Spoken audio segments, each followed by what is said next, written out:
तो मैं अभी स्टार्ट करूं मीटिंग। कुछ आप स्टार्ट करें आप। यस यूएसए से आ रहा है, उन्होंने कुछ इंग्लिश भी मांगी है। मैं अंकुश से कहता हूं कि स्टार्ट करें please. Okay, thank you.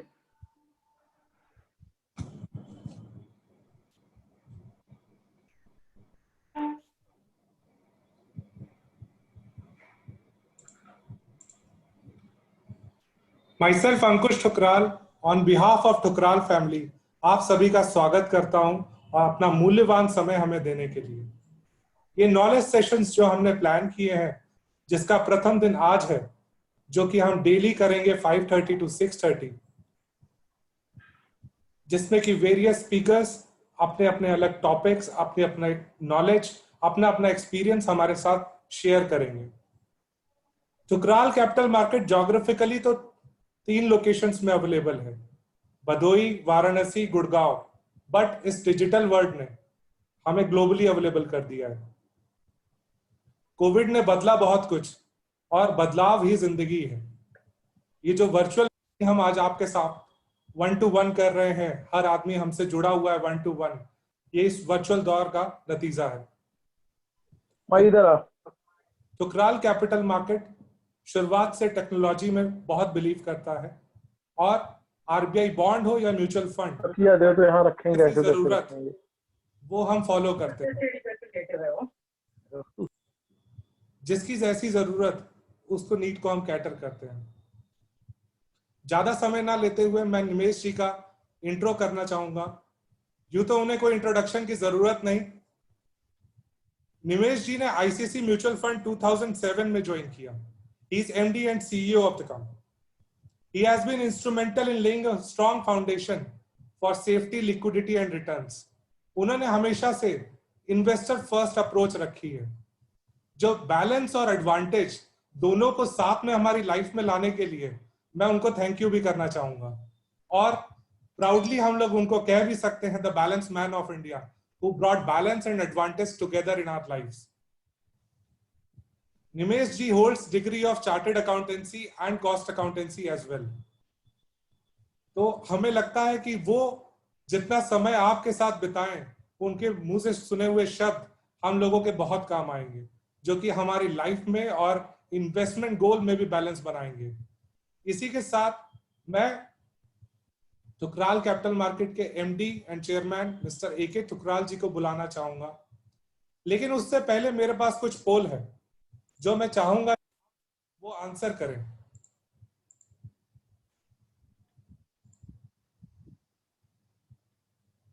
Please don't forget to follow us on our Facebook page and YouTube as well. Over to you, Mr. Tukral. Yeah, thank you.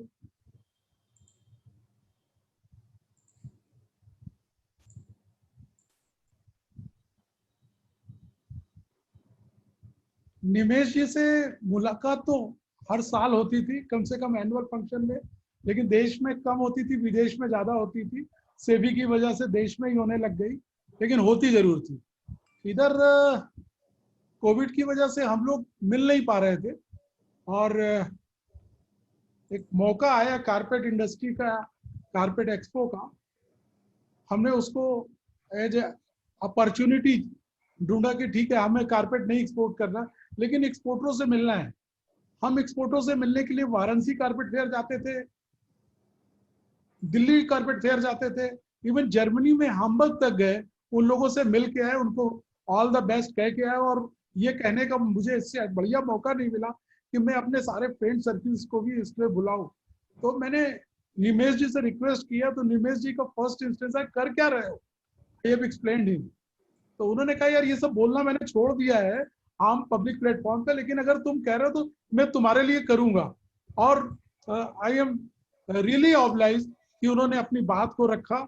और बल्कि हमें लखनऊ दिल्ली से आया, यार हमारे को बताया नहीं आपने, डायरेक्ट हमारे एमडी साहब से टाइम ले लिया। तो आई एम ग्रेटफुल टू निमेश, इतनी पुराने रिलेशन को उन्होंने हमारे ऑनर किया। तो मैं निमेश जी के साथ एक चीज कॉमन रखता हूं कि Nimesh ji also chartered accountant, I am also chartered accountant. मैंने 87 में काम स्टार्ट किया था, उसी के आसपास इन्होंने भी आईसीआईसी बैंक में आईसीआईसी कैपिटल से काम करना स्टार्ट किया था। और उसके बाद निमेश जी के साथ काफ़ी अच्छी ट्यूनिंग रही हम लोगों ने, साथ साथ बड़े। निमेश जी कुछ ज़्यादा बढ़ गए, हम लोग कम बढ़े लेकिन बड़े। अभी निमेश जी हमारे यहाँ की जो ऑडियंस है वो आपसे सुनना चाहती है कि आपने कैसे इतना बड़ा एम्पायर आईसीआईसी में खड़ा किया कि आईसीआईसी बैंक तो शायद उतना नंबर 1 नहीं, लेकिन आप नंबर 1 हमेशा रहे। आपने कई चीजें ऐसी पाइनियर इशू की जो कि म्यूचुअल फंड ने फॉलो की। जो सबसे बड़ा म्यूचुअल फंड है वो आपको फॉलो करता है कि अगर बैलेंस एडवांटेज फंड की कैटेगरी या तो देखे तो हम लोग वी आर पाइनियर। मतलब आपने तो आपके लोगों से मुझसे लोग सुनना चाहते हैं कि बैलेंस एडवांटेज फंड का क्या एडवांटेज है, ये क्यों अच्छा है, क्योंकि मार्केट की जो वोलेटिलिटी है लोगों को समझ में नहीं आ रही है। जिस समय मार्केट गिरी 25,638 पे आई तो लोगों ने कहा यार 42,000 से 25,638 आई, यानी 40% गए। आज की डेट में वही लोग कह रहे हैं कि 38,500 हो गई, यानी 40% आ गए। आगे क्या होगा? इंडस्ट्री नहीं बढ़ रही है, प्रोडक्शन नहीं बढ़ रहे हैं, जीडीपी नहीं बढ़ रही है। सब कुछ होते हुए भी ये कैसे हमारा म्यूचुअल फंड पे ट्रस्ट बनेगा? क्योंकि म्यूचुअल फंड में रिडेम्पशन बहुत आए हैं, एसआईपी बहुत ब्रेक हुई है, लेकिन फिर भी आपके कॉन्फिडेंस से जो चीजें हम लोग को सीखनी चाहिए, आज ओपन फोरम पे हम लोग सीखना चाहते हैं कि कैसे आप ये बताएंगे कि इस वोलेटाइल मार्केट में हम पैसे बना सकते हैं। कैसे बताएंगे कि जो दूसरे लोगों ने प्रॉमिस किया कि भाई हमारे यहाँ सेफ्टी है, लिक्विडिटी है, रिटर्न्स है, जैसे अभी रवि जी ने क्वेश्चन पूछा, वो आपने अपने यहाँ कैसे इंप्लीमेंट किया और आगे कैसे कर रहे हैं। तीसरा, बड़ी बड़ी एमसीज ने लोगों को कहा कि भाई हम आपको 1% पर मंथ का डिविडेंड देते हैं। आपने एक प्रोडक्ट लाके दिया कि फ्रीडम एसआईपी, वो आपके द्वारा आज हमारे इन्वेस्टर्स को मालूम चले कि कैसे इन्वेस्ट करें 10 साल तो इतना मिलेगा, 12 साल इन्वेस्ट करें तो इतना मिलेगा। और ये कोई इंश्योरेंस नहीं है, ये कोई कहानी नहीं है, ये फुल प्रूफ मैथमेटिक्स है जिसमें कुछ भी ऐसा नहीं है जो सेबी से अप्रूव नहीं है। मैं इन शब्दों के साथ निमेश जी को बोलूंगा, निमेश जी प्लीज आप स्टार्ट करिए। Thank you. So it is always very difficult to do it online. I always prefer to talk to people one-on-one. So next में जब लखनऊ आऊँगा, hopefully in 2020, if not 2020, 2021, I don't know when will Corona allow us to come. But these sessions are always done one-on-one because then you can see the reaction of people as you are talking. So the way I look at life is India में एक expectation management is something that we have to learn. I strongly believe that Indians we need to set the expectation right. So आज इतना सारा इतना buoyancy है stock market में, right? When Ravi ji अभी बता रहे थे, the real world looks very different. When you talk to corporates, it's very difficult. आजकल तो हम कॉर्पोरेट्स को पूछते भी नहीं है कि भैया ये साल का प्लान क्या है, क्योंकि मुझे खुद पता है जब मैं उसको ऐसा पूछूं तो वो भी क्या बोले, उसको खुद को पता है क्या वो उसकी फैक्ट्री नेक्स्ट मंथ कैसे चलेगी या नहीं चलेगी वो भी उसको नहीं पता है उसमें। तो mutual funds as a when we are doing our research, we are not looking at 2020-21 at all. I think 2020-21 all research houses have given up. मुझे खुद को पता नहीं है मेरी कंपनी का 2020-21 में रिसर्च कैसे करूं, क्या होगा मेरी कंपनी में 2020-21 में. So all of us, I think the whole industry is in the mode that 2020-21 you have to survive well to have a good 2021-22. So the whole eyes are on 21-22. Nobody knows. I don't have the expertise कि ये corona कैसे चलेगा. What happens if corona spreads the way it had happened in Bombay and Delhi? If it spreads in the rest of India, or is it already spreading? What is happening in UP? What is happening in Bihar? That all is extremely important rather than what is happening in Bombay today. Because ultimately, if you see 10 years, or if you see 20 years, or if you see 30 years, ultimately जितने market बढ़ता, जितना earning बढ़ता है, उतना ही stock market बढ़ सकता है. Temporary किसी बहुत बड़े आदमी ने बोला है कि शॉर्ट टर्म में market is like a voting machine, but long term में तो वेइंग मशीन जैसा ही है. तो लॉन्ग टर्म में वो एग्जैक्ट मेजर देता है. शॉर्ट टर्म में इट्स अ पॉपुलैरिटी कॉन्टेस्ट, पैसा आ रहा है तो मार्केट ऊपर चला जाता है, पैसा जा रहा है तो मार्केट नीचे चला जाता है। तो but if you see the long term, if you see the last 10 years में आप सोचिए मार्केट ने कितना रिटर्न दिया है, राइट? मेरे पीपीएफ ने मुझे 8% दिया है, पब्लिक प्रोविडेंट फंड, गवर्नमेंट ने 8% टैक्स फ्री दिया है। मार्केट ने कितना दिया है? उससे ज्यादा दिया है या उससे कम दिया है? थोड़ा अगर आप देखें तो मार्केट ने उससे थोड़ा कम ही दिया है, 7.8% दिया है। But look at in the context, market has given a return of 7.8% when actually the earning per share of the company has only grown by 4.3%. Though the market has given 8%. That means what? That the markets are expecting a better future. That is why the market is not cheap today. Even if you see the last 5 years, market has again given 7% return. But the market has given 7% return, but the earning per share has just not moved. Last 5 साल से मैं analyst लोगों को बोल रहा हूं, हर साल वो लोग प्रेडिक्ट करते हैं कि 8 साल ईपीएस बढ़ेगा। निफ्टी कंपनी का जो ईपीएस है वो 5% से बढ़ेगा, 15% से बढ़ेगा। लास्ट 5 साल से मैं देखता आ रहा हूं कि वो लोग कंटिन्यूस प्रोजेक्ट कर रहे हैं कि निफ्टी 15% बढ़ेगा, निफ्टी का ईपीएस, राइट? पर निफ्टी का ईपीएस नहीं बढ़ता है। रियल वर्ल्ड में पैसा कमाना बहुत डिफिकल्ट हो गया है। कॉर्पोरेट्स को पैसा कमाना है, is become very difficult. If you see the last 5 years, corporate profitability of Nifty companies has just not grown. So corporate profitability has not grown. Still, the market has given return of 7 to 8%. It is a very high thing, right? It's a very high this one, which should make uncomfortable, because today आज market का जब PE देखते हैं, the market PE today is around 28, right? If you see the historic earnings of last year and then you see the market PE today, it is 28.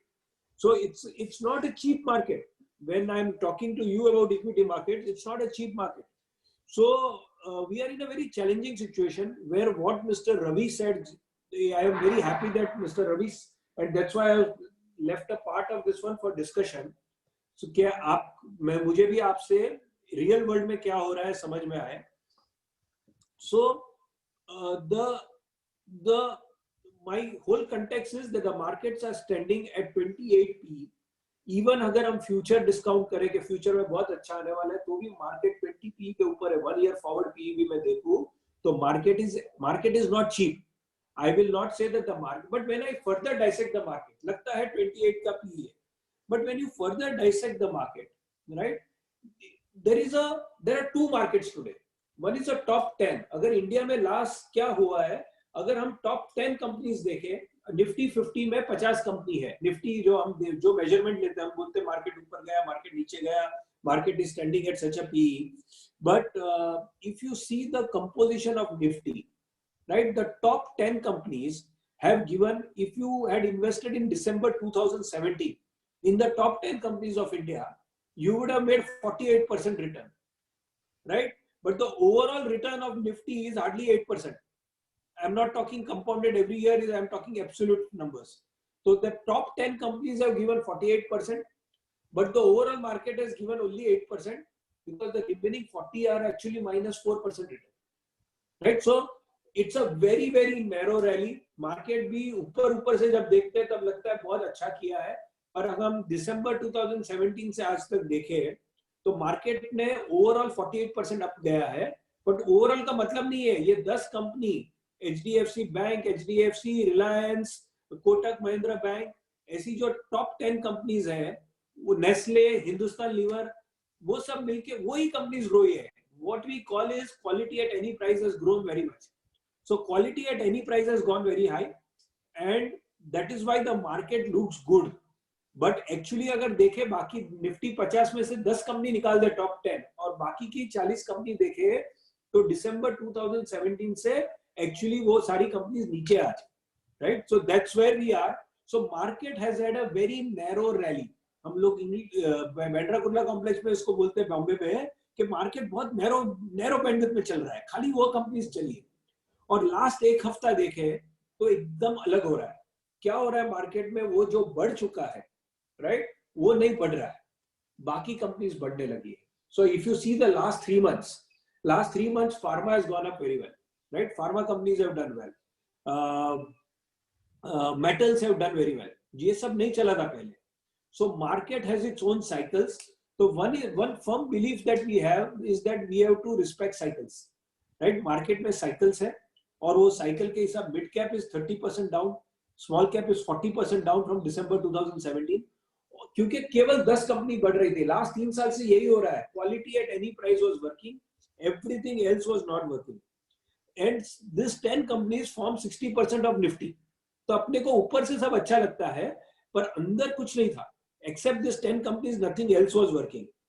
So this is why is this happening, right? I sometimes what Ravi ji was saying before, हमने जब बात करनी चालू की उसके पहले जो रवि जी बोल रहे थे वो एकदम 100% करेक्ट है. It is very difficult to make money in the real India, right? ये पर ये मार्केट फिर क्यों इतना ऊपर गया? ये 10 कंपनी भी क्यों ऊपर जा रही है, right? So when we look at the what is happening, I always say it is central bank versus short sellers, right? Central banks across the world have been printing money. अगर आप fade देखें, US का जो RBI है उसको fade बोलते हैं, तो फेड इतना नोट छाप रहा है, इतना नोट छाप रहा है, उसका बैलेंस शीट इतना बढ़ा दिया है, डबल से ज्यादा उसका बैलेंस शीट कर दिया. यानी आरबीआई अगर पैसे छापने लगे और सब में बांटने लगे, लोगों को आज घर बैठे बैठे पैसे मिल रहे हैं यूएस में. अगर आप एक एसएमई चला रहे हैं यूएस में, तो आपका जो पगार नेक्स्ट 3 मंथ्स में आपको जो सैलरी देनी है उसका 50% गवर्नमेंट आपको दे रही है कि ये आप लोगों को नौकरी से मत निकालना, आप उनको नौकरी पे रखो, उनका आधा सैलरी हम दे देंगे. तो उस तरह से ऐसा लोगों के अकाउंट में पैसे जा रहे हैं, right? I have never seen this kind of. हमको 6 महीने पहले भी ये बहुत ज्यादा लग रहा था कि गवर्नमेंट, यूएस गवर्नमेंट इतना लिबरल क्यों है, पर नवंबर में उनके इलेक्शंस है, तब तक हमको ये लिबरल होना. So it is the central banks across the world when the real world looks so challenging. आज अपने को पता है कितनी चैलेंजेस है एक फैक्ट्री चालू रखने में, एक फैक्ट्री चालू रखने में कितनी चैलेंजेस आ रही है ये कोविड टाइम्स में, that we know.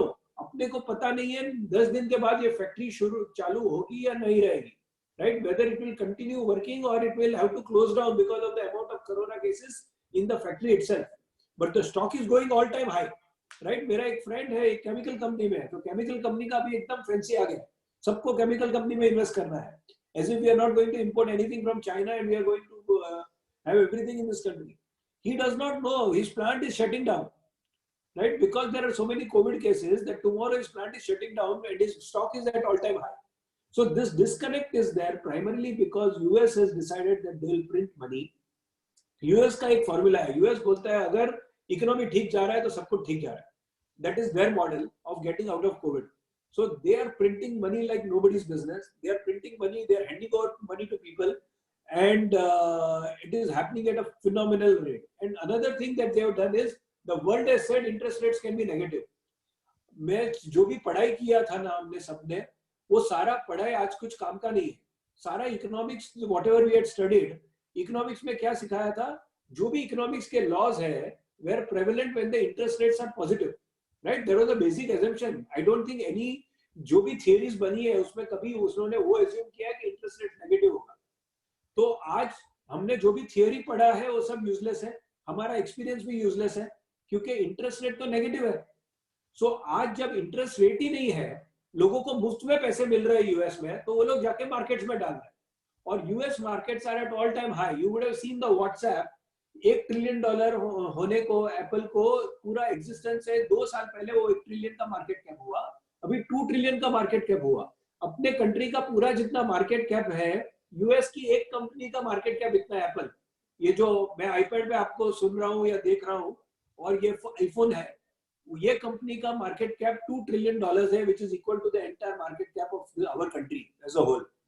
So US has done this maddening thing where it is printing notes. What happens in Portugal does not affect us, but what happens in US definitely affects us. 2 तरह से effect होता है.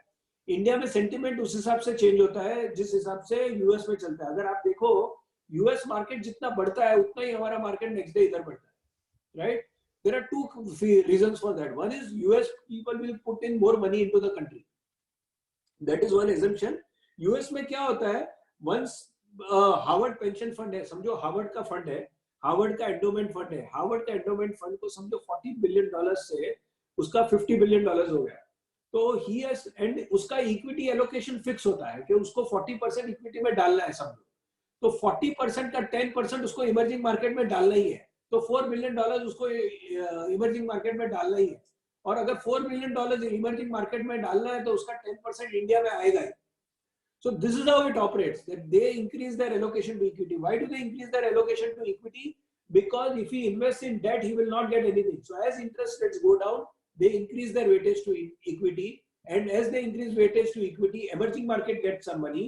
And when emerging market gets money, some amount of money comes to India also. 10% of that comes to India also. So it is not that dunya humko dekh ke khush ho gaya, dunya is very bullish on India or anything like that.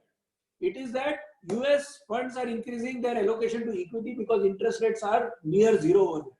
So most of the world, interest rates are zero or near zero.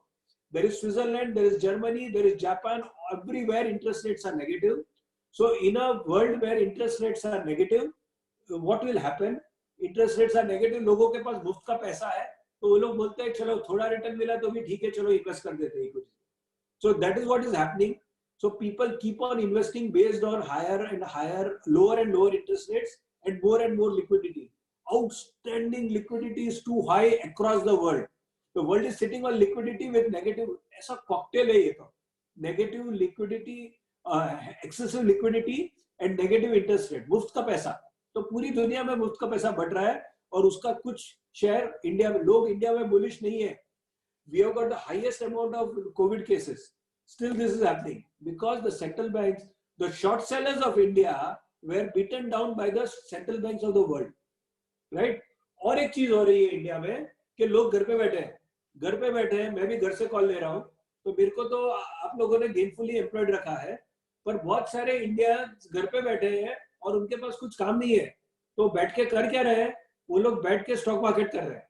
तो stock market का volume इसलिए था, अगर आप mid cap small cap देख रहे हैं, जिस तरह की rally mid cap small caps में चल रही है, कल भी, आज भी, परसों भी, जिस तरह की रैली चल रही है, तो मिड कैप्स में तो भाग रहा है, स्मॉल कैप भाग रहा है कंट्री में. So this is what is happening in the country because a lot of people are sitting villas, they are at home, they have got nothing else to do, they are, and ये दुनिया में हो रहा है. US में एक site है Robin Hood करके, उसका वॉल्यूम बहुत बढ़ गया है. अपने वहां जीरोधा करके कंपनी है, आईसीआईसीआई डायरेक्ट है, सबका वॉल्यूम इंडिविजुअल का बढ़ गया है. तो individuals are investing, mutual funds are not investing, हम नहीं इन्वेस्ट कर रहे हैं, इंडिविजुअल्स डाल रहे हैं. तो अभी ये रैली कहां जाएगा, कैसे जाएगा, किसी को पता नहीं है, ना तो मुझे पता है. So if I claim what is going to happen tomorrow, we know it will be bullshit, right? So nobody knows what is going to happen because it is a liquidity based rally. But I can say that the market is not cheap. At 28 PE, market is not cheap, right? 28 PE with so much uncertainty in the market is not cheap. So this is exactly the reality of the country where, so in this space, what do? We manage 3,50,000 crores. हम तो एक Indian AMC है, ICICI mutual fund है, हम तो भाग के किधर भाग नहीं सकते, हम तो हमारी दुकान नहीं बंद कर सकते, हमारे फंड नहीं बंद कर सकते हैं, क्योंकि हमारा म्यूचुअल फंड तो हमारा सबसे छोटा बिजनेस है, राइट? हमारा इंश्योरेंस बिजनेस भी है, हमारी सबसे बड़ी, हमारी बैंक बहुत बड़ा बिजनेस है. सो अगर म्यूचुअल फंड को कुछ प्रॉब्लम होगा तो कल बैंक पे भी लोगों का भरोसा उठ जाएगा. So we are very much in the country. So what we feel, ये हमारा बिजनेस बहुत अच्छा है, हम 3,50,000 crores प्लस मैनेज कर रहे हैं लोगों का, और 3,50,000 crores पे हमारा एक ही ऑब्जेक्टिव है, मेरा एक ही ऑब्जेक्टिव है, हाउ कितने कम नेगेटिव रिटर्न दे हम लोगों को. देखो दो तरह से पैसे बन सकते हैं मार्केट में, या तो you see what is my dharma is to beat benchmark. अगर निफ्टी 8% रिटर्न देता है तो मुझे 10% रिटर्न दे रहा है, वो मेरा धर्मा है, right? There is no other dharma I have except beating benchmark. I can not be giving absolute returns. Devesh, you did not move slides, just keep it on zero slide only. So there is no I don't have any dharma except to beat benchmark, right? जो benchmark अगर निफ्टी 8% देता है तो मुझे benchmark से 2% ज्यादा देना है, मुझे और कुछ नहीं देना है, क्योंकि ये ज्यादा रिटर्न लेने जाओगे तो आप नीचे भी जा सकते हो, राइट? आपका सबसे ज्यादा रिटर्न देने की मेरे फंड मैनेजर को मैं कभी बोलता ही नहीं हूँ कि अपना मार्केट में सबसे ज्यादा रिटर्न होना चाहिए, क्योंकि सबसे ज्यादा रिटर्न देंगे तो सबसे कम रिटर्न भी हो सकता है, बिकॉज रिस्क रिटर्न ये मार्केट में, whether it is debt mutual fund और equity mutual fund, risk return हमेशा साथ में जाता है. There is no magic formula. If you want high return, you need to take, you most of you are businessman, So if you want more return, then you need to take more risk. So if some other mutual fund was giving you higher return, that means he was taking more risk. It is as simple as that. There is no other way of getting more return. So if you ask any businessman like the ones that I am facing right now, all of you know that to make money, you have to buy cheap and sell expensive. अगर सस्ता खरीदते और महंगा बेचेंगे तो पैसा बन सकता है. एलिमेंट्री स्कूल का बच्चा भी बोल रही है कि भाई सस्ता खरीदे और महंगा बेचे. तो हम लोग सब सेल में जाके खरीदते हैं. जब भी सेल लगता है तो हमारी वाइफ जाके सेल में खरीदते हैं. हमको भी अच्छा लगता है कि हम सेल में खरीदें. पर इक्विटी में क्या आप सेल में खरीदते हैं? आप में से कितना लोगों ने मार्च 2020 में पैसा लगाया था? मार्केट इन्होंने बोला 42,000 से मार्केट 25,000 तक पहुंच गया था. आप में से कितने जनों ने लगाया था पैसा? राइट? 100 में से 3 आदमी भी नहीं बोलता है कि मैंने पैसा लगाया था, क्योंकि मार्केट का डेटा ये बोल रहा है. आज जो इन्वेस्ट कर रहे हैं लोग और मार्च में जो इन्वेस्ट कर रहे थे, 3% of the people were investing in March then what they are investing in August. So that is the reality of life. Whether we like it और not, people are pro cyclical, people are not contra cyclical. To make money you need to go counter cyclical. अगर सब खरीद रहे हैं तो आप बेचो, और आप सब बेच रहे हैं तभी आप खरीदो, तो पैसे बनते हैं. पर ज्यादा करके लोग 99% of the people, it is fact that 99% of the people in this country are pro cyclical. Not only in this country, in the world, right? जब मार्केट ऊपर जाता है तब सब खरीदने आते हैं. तो जब मार्केट ऊपर जा चुका है उसके बाद जब खरीदते हैं तो आप महंगा खरीदते हैं. आपकी वाइफ जब सेल में खरीदती है तो वो सस्ता खरीदती है. पर हम जाके इक्विटीज में हमेशा महंगा माल खरीदते हैं और फिर बोलते हैं कि अच्छा रिटर्न नहीं बना. कहां से रिटर्न अच्छा बनेगा? अगर मई 2014 में after Modi ji comes into power, after the whole market has discounted the information, then you go and buy equity. How will you make money over 5 years also? You will not make money. To make money in equity in February, you will have to take a call that Modi ji आएंगे और BJP आएगा तो अच्छा होएगा तो मैं खरीदता हूँ. तो अगर आप जनवरी 2014 में कॉल लोगे तो आप पैसे बनाओगे, पर आप मई और जून में कॉल लोगे तो पैसे नहीं बनाओगे. सो बट मेरा बिजनेस तो 12 महीना चल रहा है. अशोक जी का बिजनेस तो 12 महीना चल रहा है, क्योंकि इन्वेस्टर का लिक्विडिटी कभी भी आ सकता है. So investor will invest and he is more prone to investing only when the markets go up. That we have seen consistently over the years. आप कितना भी लास्ट 20 साल का सेबी का रिकॉर्ड देख लीजिए, जब भी मार्केट ऊपर जाता है लोग इन्वेस्ट करते हैं. यानी लोग तभी इन्वेस्ट करते हैं जब इन्वेस्ट नहीं करना चाहिए, consistently. And this is human psychology. I or you are not able to change it. हमको मार्केट में इंटरेस्ट कब आता है? जब नेबर पैसा बना लेता है और सब कुछ हेडलाइंस अच्छा. इकोनॉमिक टाइम्स में हेडलाइंस अच्छा दिखता है, हमको बहुत मजा आता है. इकोनॉमिक टाइम्स में हेडलाइंस अच्छा दिखता है तो हमको एनवायरनमेंट अच्छा हो जाता है. Right? So market is, if you want to make money you should be counter cyclical. But unfortunately people are only pro cyclical in investment and that is not going to change in my career. So मेरा तो brand name ही खराब होगा. Right? Because people will invest after the market. मेरा एक pharma fund है. 1 साल पहले लोगों को बोलता था कि फार्मा फंड में डालो, फार्मा फंड में डालो, तो लोग डाल नहीं रहे थे. और अभी नहीं बोल रहा हूं तो भी लोग डाल रहे हैं left right and centre pharma fund में, क्योंकि फार्मा ने 1 साल में 50% रिटर्न दे दिया. तो लोग बहुत खुश है अभी फार्मा से. सो वेदर वी लाइक और so we realize that this is a short. मैंने कामत साहब को बोला था 10 साल के पहले कि ये बिजनेस बहुत खराब है. लोग इन्वेस्ट करेंगे pro cyclically and then they will blame the mutual fund कि आपने मेरा पैसा खराब किया, और उससे हमारा ब्रांड नेम खराब होता है, आईसीआईसीआई का नाम खराब होता है. बिकॉज अगर आप पैसा लूज करते हो ना आईसीआईसीआई म्यूचुअल फंड में, तो आप आईसीआईसीआई बैंक के साथ ही बैंकिंग नहीं करोगे. That has been our experience. If you have a bad experience in investment you will never deal with that brand. That's what we have always realized that. So to avoid all that to happen, I always feel that since customer is going to remain pro cyclical, मेरे वहां से जो product आता है that should be such that it should be always counter cyclical. क्यों जरूरी है कि हम काउंटर साइक्लिकल प्रोडक्ट्स लाएं? और आप नहीं कर पाओगे, क्योंकि पहले ह्यूमन साइकोलॉजी मैंने बोला. दूसरा है आपके बिजनेस और कुछ है. आपके बिजनेस में आप रोज चेक नहीं करने वाले मार्केट ऊपर गया, मार्केट नीचे गया, तो मार्केट नीचे गया तो मैं खरीद दूं, मार्केट ऊपर गया तो मैं बेच दूं. और इंडिविजुअल ये सब करेगा तो उसको टैक्स रिपरकेशंस भी आएगा. राइट? सो और इंडिविजुअल जब करेगा ना तब उसको इमोशंस आएगा. कल मार्केट, आज मार्केट ऊपर गया है तो कल भी ऊपर ही जाएगा, तो मैं परसों खरीद लेता हूँ, मार्केट ऊपर जाने दो. उसको वो डिसिप्लिन रहेगा ही नहीं कि मार्केट ऊपर गया है तो मैं सिस्टमेटिकली बेचूं. जितना एक मार्केट 1% ऊपर जाएगा तो मैं 1% मेरा पोर्टफोलियो में एलोकेशन इक्विटी का कम कर दूंगा, वो डिसिप्लिन रहता नहीं है। इसलिए we have come with a set of products so that we protect our brand name. This business is working 365 days, right? और कस्टमर को भी सोचना नहीं है कि मार्केट ऊपर है नीचे है। At any point of time you should be able to invest in a, so what one needs to do because of the taxation structure of the company also of the country, हमको tax नहीं लगता है।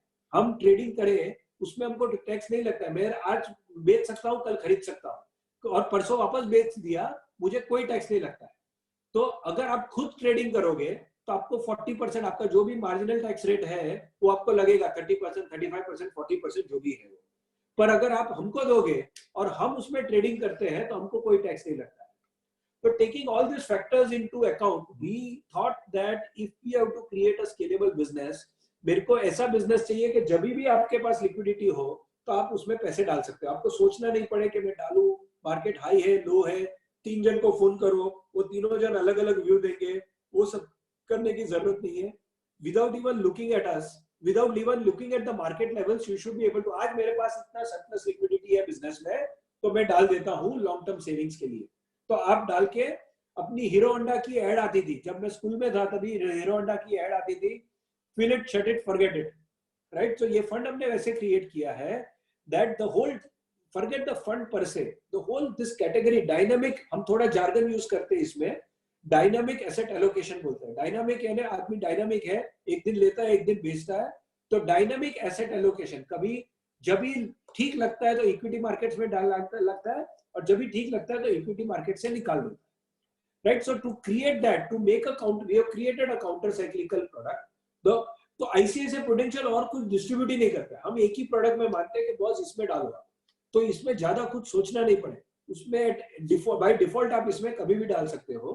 सो I will keep on adjusting the equity in the fund, I keep on adjusting कितना equity में रखना है। सो हमने in house models बना दिए, right? There is a fund called ICICI Prudential asset allocated fund और ICICI Prudential balance advantage fund. ये सारे इन हाउस मॉडल्स है हमारे, जो हमने बना के रख दिए हैं और उसमें डिसिप्लिन रहता है। मशीन डिसाइड कर लेता है आज इक्विटी, आज मार्केट ऊपर गया तो हमने बेचा होगा, कल मार्केट अगर नीचे जाएगा तो हम ऑटोमेटिक खरीद लेंगे। उसमें किसी का दिमाग नहीं लग सकता है, मैं नहीं डिसाइड कर सकता हूँ, मेरा सीआईओ डिसाइड नहीं कर सकता है। एक एल्गोरिथम बना के रख दिया है based on the interest rates in the country, based on the equity levels of the country, के इतने प्राइस टू बुक रेशियो पे हम इक्विटी लेवल इतना रखेंगे। So Devesh, you would have that slide which shows how the market goes up and we keep on selling equity. You can move to those slides.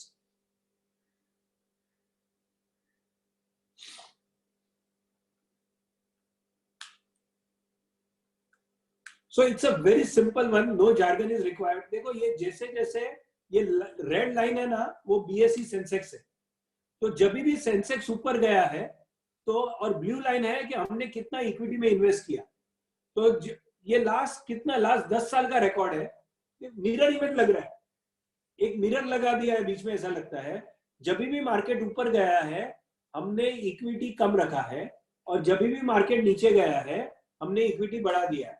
This is consistently happened over the last so many years. So ये एक machine करता है, कोई human intervention इसमें नहीं है, and this has worked beautifully for the customers. So it's a very simple theory. Devesh, go to the previous page.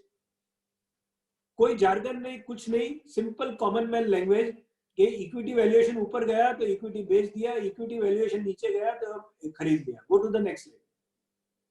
सो ज्यादा हम जार्गन यूज नहीं करते हैं, और अगर ऐसा कंटिन्यूअसली करते हो, इसमें कोई रॉकेट साइंस नहीं है, तो कंसिस्टेंटली मार्केट एक लेवल से वही लेवल पे रहता है पर हम रिटर्न दे पाए हैं कस्टमर को। सो कहना ही, the whole idea was that मुझे कोई फैंसी रिटर्न नहीं देना है, मुझे बैंक एफडी से 2% ज्यादा देना है। Can I create a product that consistently gives 2% more than bank nifty? That is what we have tried and create. कि फ्लैट मार्केट में थोड़े समय पहले भी, कभी भी कोई कस्टमर अंदर आता है, अगर आप आज कोई भी कस्टमर अगर ये प्रोडक्ट में 3 साल के ऊपर रहता है तो उसने कभी नेगेटिव रिटर्न नहीं बनाया है। He has always made positive return. He may have made lesser return, but he has always made a positive return. So that's how this strategy has worked for the customer. You can go ahead. So this is the simple one that last अगर मैं 7 years लूं बीच में, 7 years में हमने अगर 12% दिया है और निफ्टी ने 11% दिया है, तो निफ्टी ने 11% देने के बाद भी मैंने 12% दिया है, जबकि मैंने केवल 60% इन्वेस्ट किया था मार्केट में। तो मैंने आपको रिस्क दी, ओनली 60% मैंने रिस्क दी है, पर मैंने रिटर्न आपको निफ्टी से 100% रिस्क लेके भी जिन्होंने किया है उससे भी मैंने ज्यादा रिटर्न दिया है। So this particular thing has led us to believe that on a consistent basis we should be doing dynamic asset allocation.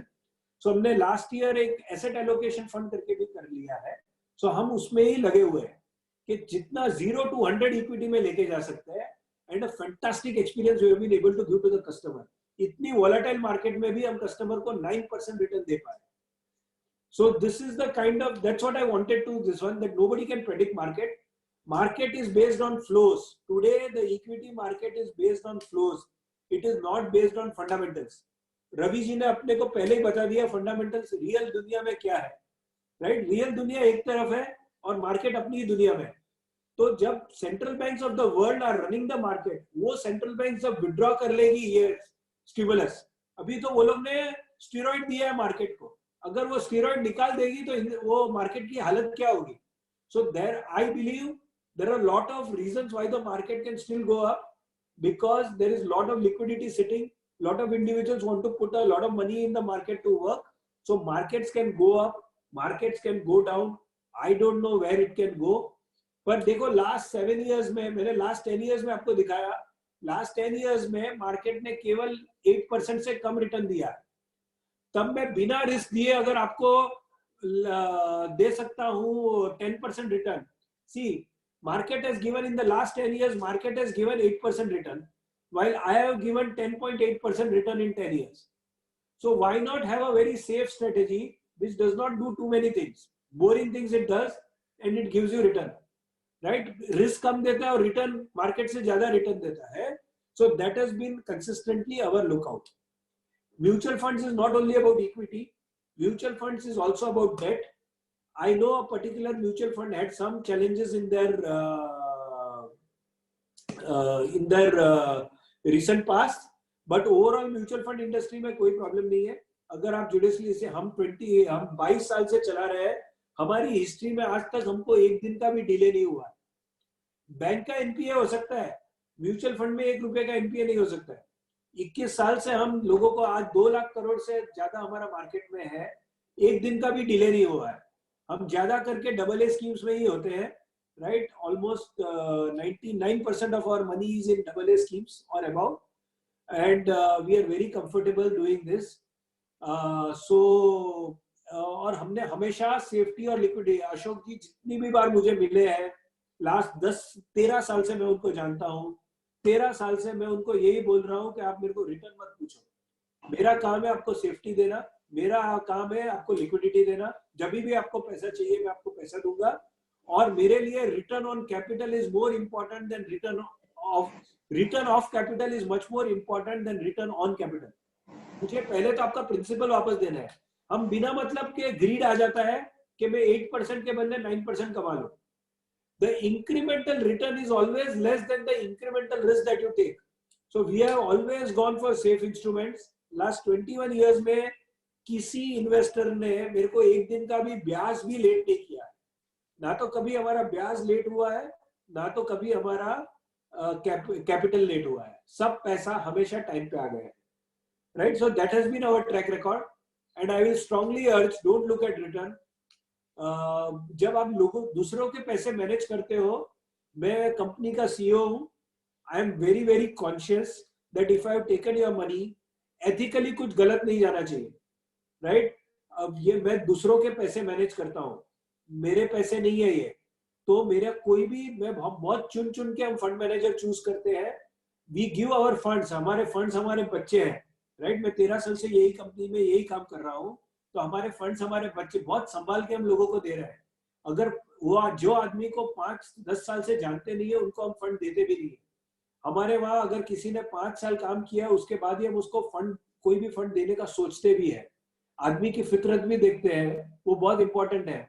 जैसे पुराने जमाने में, आजकल तो ऐसा होता नहीं है, पुराने जमाने में लड़की देते थे, उसके पहले जो रिसर्च करते हैं, फंड मैनेजर लगाने के पहले भी हम उतना ही रिसर्च करते हैं, क्योंकि आदमी गलत नहीं होना चाहिए। अगर आदमी गलत हुआ तो बहुत कुछ गलत हो सकता है। ये दुनिया बहुत financial world is Bombay can be quite murky, so we have to be very careful when we are recruiting people. So that is a care that I have taken till date in recruiting the right kind of people. Ashok ji knows the quality of fund managers that we have put in place. There cannot be an iota of doubt on us ever on the quality of people. So it is a very boring business. हमारे कंधों पे वो responsibility है कि हम common man के 3.5 lakh crore manage करते हैं, राइट? वो इट्स अ ह्यूज रिस्पॉन्सिबिलिटी। सोचो आज हमारे पे मेरा लाइफ देखिए, मैं 50 साल का हूँ। आज मैं बॉम्बे में कोई भी फंक्शन में जाता था, कोविड के पहले, कोविड के बाद तो कोई फंक्शन में नहीं गया हूँ 5 महीने से। कोई शादी में भी गया ना, तो 90% of the people who are there in that marriage ना are my investors, have invested in ICICI Prudential somewhere.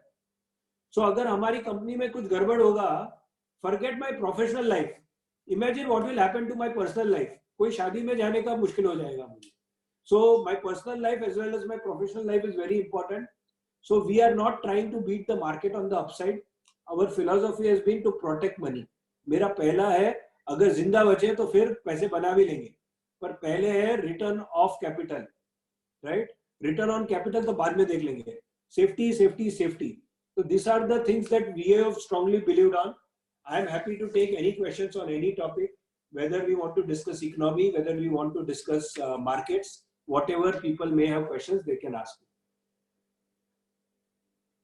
Not that I know everything, but whatever I know, I can give my perspective to it.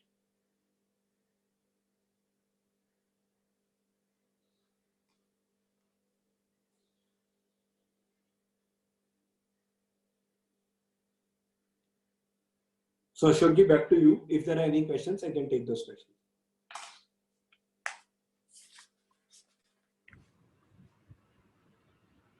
पोल आपके screen पे live हो गया है, please start.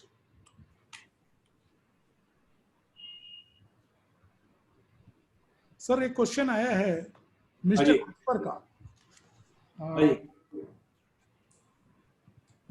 एक minute sir, आपकी screen बड़ी खत्म कर रही है। It's okay, you can ask me. नहीं, you are hero of the day.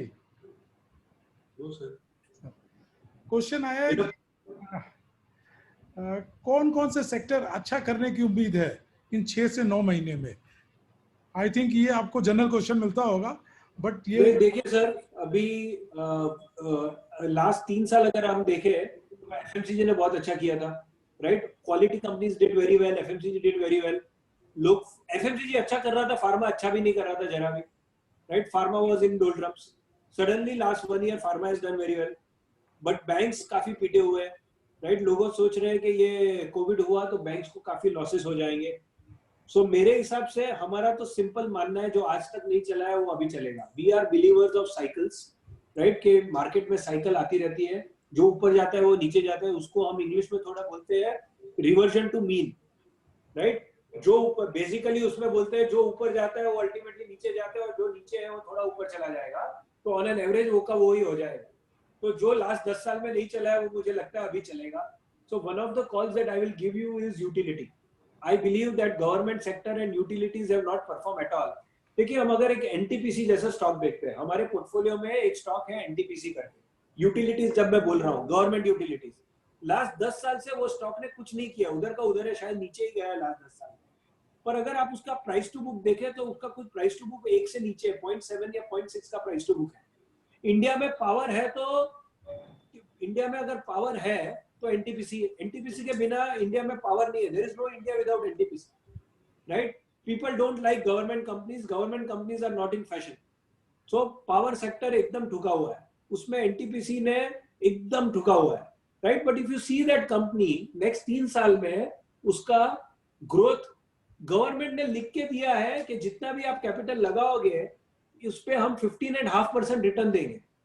So if you got a company which is available at a single digit PE at a 10-year low, 10 साल में इतना कम उसका दाम कभी नहीं रहा है। 5 दिन पहले उसका दाम 85 रुपीज था, आज 105 रुपये, 20% रिटर्न लास्ट 4 दिन में आ गया, राइट? बट ये 105 रुपये पे भी ऑल टाइम लो होगी ये price, right? Because it is available at a discount to its book value, it is available at a PE ratio of 7, so single digit PE, and the earning per share, our research tells us it is set to grow because government has pre-decided कि अगर आपका capital लगता है तो return on equity 15.5 देना ही है आपको, return on capital.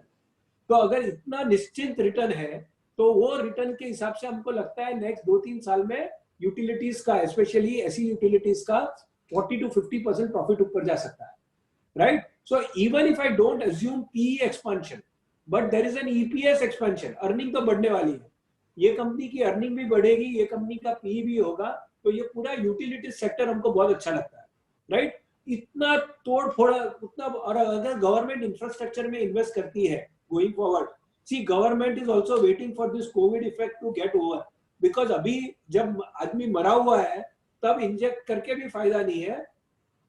when the economy, when the factories start again, I think huge amount of investment will happen in infrastructure. अभी से 2024 के बीच में इंफ्रास्ट्रक्चर इन्वेस्टमेंट काफी बढ़ेंगे। जो कैपिटल गुड कंपनीज आज तक चली ही नहीं है वो सब चलने की उम्मीद है। Another area that I really like is private sector banks. I think private sector banks who have got a great retail franchisee are available at a great discount. If you, and the major private sector banks of the country are available at a very good valuation today. So I don't mind buying into a जिनको retail पैसा मिलता है, जिनको bank deposit मिलती है, तो उनके पास retail पैसा है और रिटेल एसेट में देने की अपॉर्चुनिटीज बहुत है। अभी लोग सोच रहे हैं कोविड का प्रॉब्लम बहुत बड़ा होने वाला है बैंकिंग को, पर कुछ बैंक्स है जिन्होंने बहुत कंजर्वेटिवली चलाया अपना बैंकिंग बिजनेस लास्ट 5 साल में, और कोविड में मर जाएगा SME, कोविड में मरेगा मीडियम सेक्टर, बड़ी companies will be able to sustain. So if they have done business judiciously, I think covid का इंपैक्ट इतना नहीं होगा, and we will see the private sector banks of the country doing well. So I am positive in utilities, pharma still I like, and private sector banks also I like. Capital goods, anything which has not worked well since last 7 years, I would go ahead and invest in those sectors. Sir एक question आया है, he is economist and हम लोग गुड़गांव मानेसर में एक बार मैंने उनसे मुलाकात भी आपकी कराई थी, और पहले टाटा सन्स में थे, अभी मेरे ख्याल से शायद कोटक जी के साथ हैं, और उनका क्वेश्चन बड़ा इंटरेस्टिंग है, मैं उस क्वेश्चन को लेना चाह रहा हूँ। मिस्टर अभिजीत पुरी, उन्होंने पूछा, एक मिनट, हाँ जी सर, हाँ एक मिनट, उनका क्वेश्चन हट गया। अभी रीता अय्यर जी का बीच में क्वेश्चन आ गया कि आपकी दोनों फिलॉसफी अगर सेम है तो दो अलग अलग फंड क्यों हैं, बैलेंस एडवांटेज फंड और एसेट एलोकेटर फंड दो अलग अलग क्यों? Ma'am balance advantage fund is an equity fund, equity taxation लगता है, और एसेट एलोकेटर फंड कहीं भी लगा सकते हो, और एसेट एलोकेटर में डेट टैक्सेशन लगता है, तो 3 साल रखना ही पड़ेगा, राइट? रखना तो ये सब परमानेंट ही रहना चाहिए। देखो मेरे शॉप में ना, the way I look at my business is, मेरा तो सुपरमार्केट है, मेरे सुपरमार्केट में तरह तरह के फंड अवेलेबल है। अशोक जी एक्सपर्ट है, he knows what is customer wants, as per the customer requirement he can fit his various funds. तो बैलेंस एडवांटेज फंड 30 to 80% जाता है इक्विटी में, जबकि एसेट एलोकेटर 0 to 100% जा सकता है इक्विटी में। किसी को इक्विटी टैक्सेशन का जरूरत है, किसी को डेट टैक्सेशन चाहिए, तो अगर डेट टैक्सेशन चाहिए तो आप एसेट एलोकेटर लीजिए, अगर इक्विटी टैक्सेशन चाहिए तो आप बैलेंस एडवांटेज फंड लीजिए। दोनों का प्रिंसिपल सेम है, एक 30 to 80 है, एक 0 to 100। सो मेरी दुकान में मैंने अलग अलग प्रोडक्ट लगाए हैं डिपेंडिंग ऑन, मैं तो मैन्युफैक्चरर हूँ। अब देखिए कि मैं एक फैक्ट्री चला रहा हूँ, वो फैक्ट्री में तरह तरह के प्रोडक्ट्स बनते हैं। अशोक जी कस्टमर के टच में है, मैं तो बीकेसी में बैठा हुआ हूँ, मैं बीकेसी यानी बॉम्बे का जो बैंक्स का एरिया है उसको बीकेसी बोलते हैं, तो मैं तो बैंड्रा में बैठा हुआ हूँ बॉम्बे में, तो मैं तो इन्वेस्टमेंट की बात करूंगा और मैं बोलूंगा मैं तो ये प्रोडक्ट ऐसे चला रहा हूँ। मेरा फार्मा फंड पहले भी अच्छा था, आज भी अच्छा है, मेरे पास इंटरनेशनल फंड्स भी थे। मैंने 2012 से मैं लोगों को बोल रहा हूँ, लोगों को लेने को, लोग ले नहीं रहे थे, जब यूएस इतना हाई है तो लोग लेने लगे। So that is why there is an adviser like Ashok ji is required who has set the trend who has seen so many trends कि उन्होंने देखा है कि भैया ये लोग क्या बोल रहे हैं, उन्होंने मुझे 5 साल पहले सुना है, उन्होंने मुझे 3 साल पहले सुना, उनको एक जजमेंट है हमारे पास, हमारे पर, वो मेरे फंड मैनेजर को भी जानते हैं, वो मेरी फंड मैनेजर की फितरत भी जानते हैं. सो हमारे पास तो अलग अलग किस्म के प्रोडक्ट्स होंगे. Ashok ji has to understand what is the risk that you want in your portfolio, and depending on that he should give my products. I have talked about low risk products, but I also have high risk products. मेरे पास banking fund भी है, मेरे पास pharma fund भी है, मेरे पास तो तरह तरह के फंड है, पर वो हर कस्टमर को क्या चाहिए वो तो मुझे नहीं पता है ना इधर बैठ के. तो हर एक के लिए किसकी लॉस बेरिंग कैपेसिटी कितनी है, उसको उतना एग्रेसिव प्रोडक्ट दे सकता है. सर बीच में हमारे साथ डीपी सिंह साहब भी हैं, चूंकि ये मेरे फैमिली फ्रेंड हैं, और अभी इन्होंने बॉम्बे में मेरी बड़ी मदद की. मिसेस को अचानक मुझे नानावटी ले जाना पड़ा, और इन्होंने रात दिन एक करके मेरे लिए डॉक्टर, इमरजेंसी, एम्बुलेंस सब व्यवस्था की. तो उनसे मैंने कहा कि आपको एक दिन आना है. उन्होंने कहा मैं 5 दिन आऊं तो आपको कोई इतराज? मैंने कहा नहीं सर, ये आपके घर का है. सिंह साहब अगर आप अपनी वीडियो दिखा दें तो हम लोग भी देख ले आपकी शक्ल. आपका वीडियो और ऑडियो दोनों ऑफ है. बोलिए सर. थैंक यू टुकराल साहब, थैंक यू वेरी मच. मैं वहाँ पे हूँ एंड बहुत बढ़िया. And we are a family work, ऐसे मत बोलोगे मदद की है, दिस इज ऑलवेज म्यूचुअल.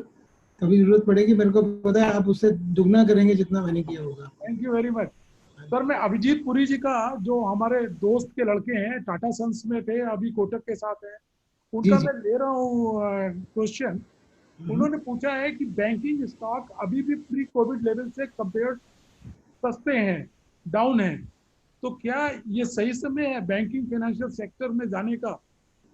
क्योंकि बैंक तो की है लॉन्ग टर्म इकोनॉमिक ग्रोथ के लिए.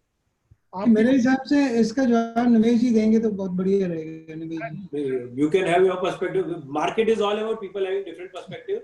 I will go by the bank concerned, right? I will go by the bank concerned. You will have to take a view कि last 5 साल में देखो इंडिया में हमेशा जिसने भी एग्रेशन किया है ना, 5 साल के बाद वो डब्बे में रहा है. कोई भी बैंक देख लो, जो अगर पैसे देने की जिसने भी जल्दी की है, मेरे basic common sense, when you give out money you should be very conservative in giving money. Any bank which has been aggressive in giving money goes through hell after 5 years. Bank में problem बाहर आने को 5 साल लगते हैं. तो आपका 5 साल का स्टडी हो कोई भी बैंक पे, तो आपको देखना है किसने कितना एग्रेशन किया है मार्केट में. जो जितना एग्रेसिव था लास्ट 5 साल उसको उतने प्रॉब्लम होंगे. सो आई कैन नॉट से one thing for all banks. देखो दिसंबर जनवरी में पता चलेगा सबका. देखो अभी तक तो मोरेटोरियम था, तो मोरेटोरियम में लोगों ने पैसे नहीं दिए, तो किसी ने एनपीए रिकॉग्नाइज ही नहीं किया. अक्टूबर से ये एनपीए रिकॉग्निशन चालू होगा, क्योंकि अगस्त का अभी मोरेटोरियम बंद हुआ, तो अक्टूबर से एनपीए रिकॉग्निशन चालू होगा. जनवरी में ज्यादा करके दूध का दूध पानी का पानी हो जाएगा, right? We will know the. So I believe any bank which has got a retail franchisee and अगर हम सिंह साहब की बैंक भी ले लें, the biggest bank in the country, it is available so cheap. 200 रुपया है. State Bank of India, state Bank of India की जो सब्सिडरीज है, they are the market leaders in every segment. State Bank of India का mutual fund है, वो सबसे बड़ा म्यूचुअल फंड है कंट्री में. उनका insurance is the market leader. उनकी सारी क्रेडिट कार्ड बिजनेस आपने देखा था कितना भागा दौड़ी हो गया था वो क्रेडिट कार्ड का बिजनेस में इक्विटी लेने के लिए, right? So SBI has been running, उसकी सब्सिडरी अगर 200 रुपये शेयर का भाव है ना, तो उससे 100 रुपये से ज्यादा, मुझे एग्जैक्ट नंबर्स नहीं पता है, पर 100 रुपये से ज्यादा तो उनकी सब्सिडरी का ही वैल्यूएशन है उसके अंदर, इफ नॉट लेस. तो स्टेट बैंक ऑफ इंडिया तो बहुत सस्ती मिल रही है आज, और 0.2 का प्राइस टू बुक है, राइट? And State bank is the banking of this country. So अभी कॉल है कि कितना एफिशिएंटली चलेगा, कितना उसको देश को सपोर्ट करना. State Bank of India is supporting the country, right, at the end of the day. So एक कॉल लेना पड़ेगा कि भैया आपको अभी price to book State Bank का अगर ये सब्सिडरी वैल्यूएशन निकाल दे, एंड दो subsidiaries are the some of the most efficient business, right? State Bank of India mutual fund is one of the most efficient business in the country. So if the subsidiary valuation निकाल दे तो State bank is dirt cheap. 0.2 price to book पे आपको state bank मिल रहा है. अपने को call लेना है वेदर स्टेट बैंक में आगे जाके एनपीएस कितना आएगा. अपने को पता है पास्ट में State bank is a bank which has not lost market share to anybody. Let it be a PSU bank, but it has not lost market share to anybody. उनके फंड्स भी अगर हर बिजनेस में स्टेट बैंक अलग है, बाकी सारी पब्लिक सेक्टर बैंक्स एक तरफ है और स्टेट बैंक अलग है। मुझे प्राइवेट सेक्टर बैंक्स क्यों अच्छी लगती है? क्योंकि they have to get business out of the government banks. See देखो पूरा ओवरऑल इंडिया का बैंकिंग स्ट्रक्चर देखिए, 30% business is with private sector banks, 70% is with government banks. Out of that 25% is the दादा state bank, right? 25% business state bank है जो हिलता नहीं है, उसका मार्केट शेयर नहीं हिलता। पर बाकी सारी प्राइवेट सेक्टर बैंक, बाकी सारी गवर्नमेंट बैंक्स है, उनका 45% which is 45% of the market, उनका मार्केट शेयर जा रहा है कंसिस्टेंटली, और उनका मार्केट शेयर जा रहा है ये प्राइवेट सेक्टर बैंक्स को। So if I take a long-term call, if I take a 10-year call, if I take a 5-year call on Indian banking, I think it is a superb sector to invest in, because NBFC भी अभी problems में है, right? NBFC do not have resource to capital. उसको अगर retail deposit चाहिए, आदमी ये lending, चलो ये jargon निकाल देते हैं हम लोग, NBFC या banking या कुछ भी, लेन देन का धंधा है, पैसे लेने और पैसे देने हैं। तो ये एनबीएफसीज के पास पैसे देने की क्षमता है, पैसे लेने की क्षमता है नहीं। अगर पैसे लेने की क्षमता नहीं है तो आपका बिजनेस लंबे टाइम पे कैसे चलेगा? वो हमारे से पैसा लेके, तो हम तो फेयर वेदर फ्रेंड्स हैं, right? The mutual funds are completely fair weather friends. मैं और सरदार जी हम दोनों निकल जाएंगे, जैसे ही हमको दूर भी प्रॉब्लम दिखा। हम तो ऐसे लोग हैं, म्यूचुअल फंड्स तो ऐसे लोग हैं जिनका भरोसा जरा भी नहीं कर सकते। मेरा तो इन्वेस्टर से, मेरा ईमानदारी और मेरा रिलेशनशिप मेरा इन्वेस्टर के साथ है। अगर दूर भी बादल दिखे ना, हम ऐसे बैंकर हैं जो दूर बादल दिखते हैं तो हम छाता लेके भाग जाते हैं। हम छाता तभी देते हैं जब बारिश नहीं आती। तो हमारा पैसा, हमारे पैसे पे ट्रस्ट करके कोई अपना बिजनेस खड़ा नहीं कर सकता। तो एनबीएफसी को आज प्रॉब्लम है कि उसको पैसे कौन देगा? गवर्नमेंट बैंक्स को पैसे देना चैलेंज है। SBI is rock solid in between. तो private sector banks will get market share from the remaining public sector banks ex SBI. So there is a beautiful opportunity for private sector banks. So if they have got a franchisee which has got a retail franchisee, जिनका उनको पैसा लेने,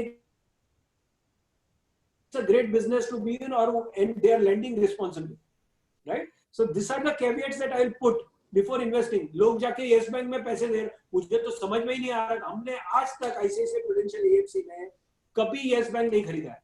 आज तक ₹1 का yes bank, ना तो उसको डेट दिया है ना तो इक्विटी दिया है, क्योंकि हम भी बांद्रा कुर्ला कॉम्प्लेक्स में बैठते हैं, हमको पता है किस टाइप का लेंडिंग हुआ करता था। तो मार्केट इंटेलिजेंस करके कुछ होता है, तो मार्केट इंटेलिजेंस से आपको पता है कौन सी बैंक्स ने कितना एग्रेशन दिखाया लास्ट 5 साल में। सो हम ऐसी बैंक्स के पास जाते हैं और ऐसी बैंक्स के शेयर खरीदते हैं जिन्होंने ज्यादा एग्रेशन नहीं दिखाया। तो येस बैंक हमने कभी खरीदा नहीं, क्योंकि वो हमेशा बहुत बहुत ज्यादा प्रॉफिटेबल था। आप येस बैंक 3 साल पहले देखो कितना ज्यादा प्रॉफिटेबल था, और किसी को पैसा बनाने नहीं आता था, एक ही आदमी को पैसा बनाने आने आता था। उसका आरओई हमेशा ग्रोथ 40% से ग्रो हो रहा था हर साल। So aggression in banking is very bad. I will always stay away from any aggressive play. अगर एग्रेशन दिखे तो मैं दूर हो जाऊं।